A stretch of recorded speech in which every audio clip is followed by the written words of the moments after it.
E aí eu fui falar com Deus, conversar com Deus, e me cai esse texto aqui.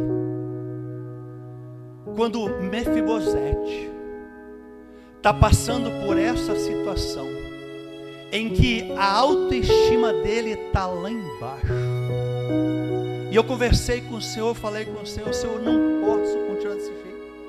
Eu tenho um filho novo, Senhor. Eu tenho uma esposa. Eu tenho toda uma vida pela frente. Eu preciso que o Senhor tire de mim o que precisa ser tirado e coloque dentro de mim o que precisa ser colocado. Meus irmãos, foi assim, no estalar de dedos, houve uma mudança. E eu saí dali diferente, mudado, porque eu tive um encontro com Deus naquela hora que eu não tinha tido ainda.